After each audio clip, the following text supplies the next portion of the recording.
For the past 2 weeks I have been dating Alicia. We met when she followed me on Instagram. We didn't have any mutuals, but I followed her back and we started demang. She is a beautiful solid 10 and works as a doctor. I took her on a date last week, and we had a great time and kissed at the end of it. Earlier this week I met up with my best friend Harriet, who I have known since I was a kid. I told her about my date, but when I showed her Alicia's picture she was very angry. Harriet is a nurse and the two of them work in the same department at the same hospital. Harriet does not like Alicia. She claims that she is a snob who is constantly rude to her and humiliates her at every opportunity. She told me that Alicia saw her on a video call to me on a lunch break, and after she was done said I was cute and tried to pester her for my details.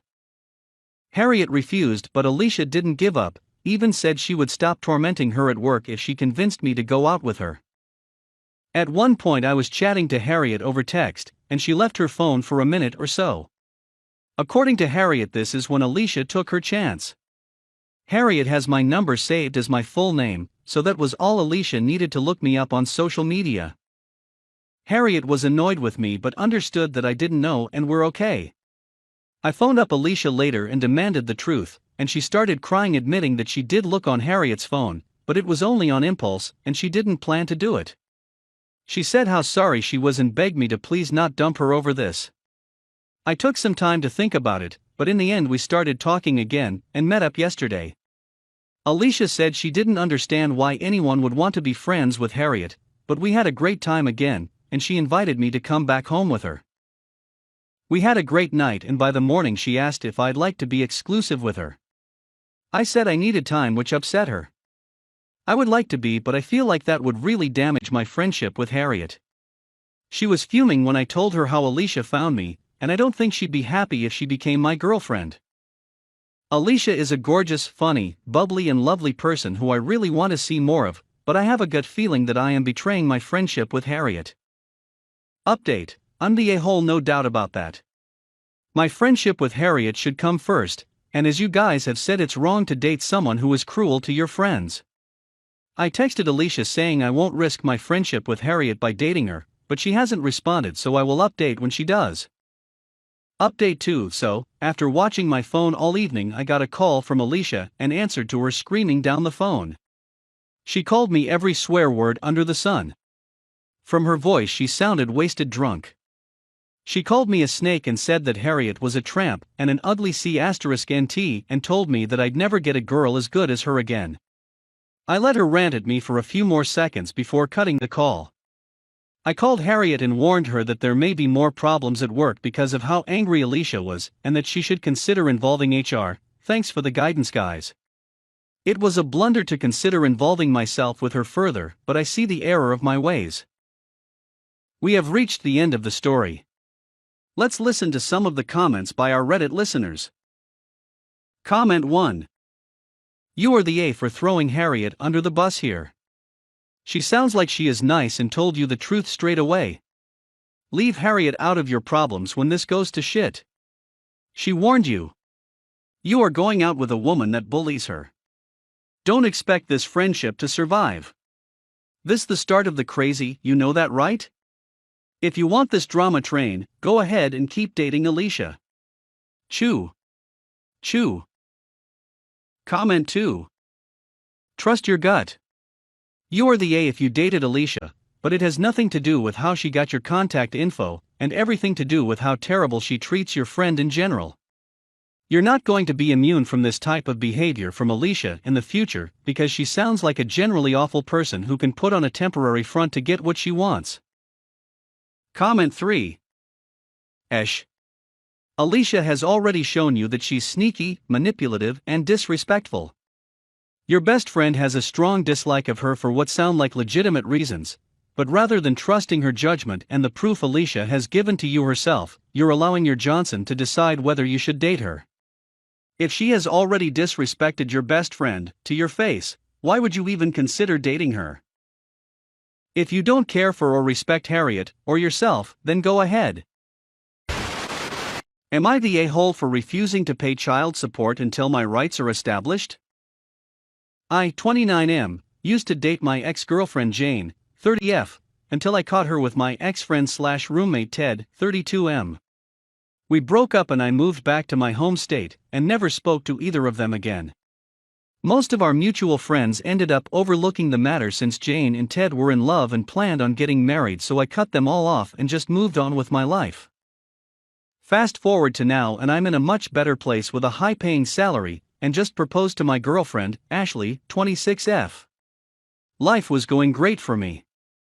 I'm not a big social media user, but I did make a post about my engagement, and one of the few friends I kept from my past saw, and I guess passed the information along to Jane and Ted. Jane attempted to reach out to me, but I blocked her without reading the message, because I wanted nothing to do with her. I also told Ashley, and she preemptively blocked her too. Well, Jane kept reaching out with fake profiles, but I ended up deleting my account, but not before I told her that I wanted nothing to do with her and to leave me alone. In my mind there was no reason for us to communicate for any reason, and I just wanted to live my life. Then Jane reached out to my sister Mandy, 32F, and told her that I had a son. I thought Jane was full of it because it had been 6 months between me catching her cheating and me moving away before changing my number, and years between then and now.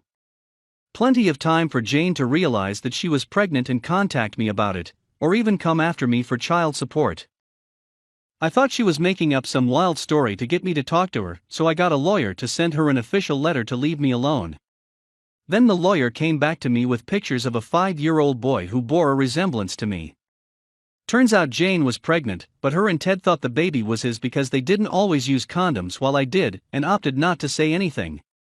They got married and Ted is the legal father, but when they tried to have more kids it turned out that Ted is sterile. Jane and Ted decided to just raise the kid as their own without ever saying a thing because Ted felt like he was less of a man for not being able to reproduce. It wasn't until Jane came across my account and saw how nice my life was that she felt like her son deserved the financial benefits as well. Did a DNA test, and I am the father. I agreed that child support was required and told Jane and Ted that I would have my lawyers send over details about payment and visitation. Ted was upset and refused to sign away his rights and doesn't want me around his son. I promptly told him that if I'm gonna pay child support then I'm entitled to all the legal rights that a father is entitled to, and that they wouldn't get a dime from me until then. If they refuse then I'll just start a savings account for the kid until he's an adult. Jane and Ted are calling me selfish, but since it's coming from them I'm taking it with grain of salt, so am I the a-hole? Edit, just to be clear, because despite already writing this in the post people are still somehow missing it. Ted is the legal father and is on the birth certificate and is still married to Jane, so as far as the American courts are concerned I have no rights to the child, but that also means Jane and Ted can't force me to pay child support. Jane and Ted want me to have no contact with the kid whatsoever, but still, discreetly, send them money, because Ted doesn't want anyone to know that he can't reproduce. We have reached the end of the story. Let's listen to some of the comments by our Reddit listeners. Comment 1. So years later she wants you to bankroll her happy family but never see the kid? I wouldn't be okay with that either. NTA. Comment 2. NTA. If that is your son, you have every right to seek all your legal rights to visitation, even custody, especially if they expect you to contribute financially. It is through no fault of yours that you are just now finding out you have a son. Comment 3. NTA. And also I think the law is on your side. If Ted has full parental rights, and you have none, you do not owe child support. What essentially happened is an adoption. I'm certain there is a way to have joint custody, at least on paper. But Ted shouldn't have to sign away all of his parental rights, because that isn't fair to him. He is the child's father in all ways, but biological, nor is it safe for the well-being of the child should something happen to the mother. But I don't know what the legalities are of that. But him not wanting you to have anything to do with the son seems like a deal breaker in terms of them accepting money from you. Did they just think you were going to secretly give them money while your son had no idea who you were? I think your plan to have a savings for him when he's an adult is a really great idea. But maybe your lawyers can help come up with a mutual agreement that isn't so all or nothing?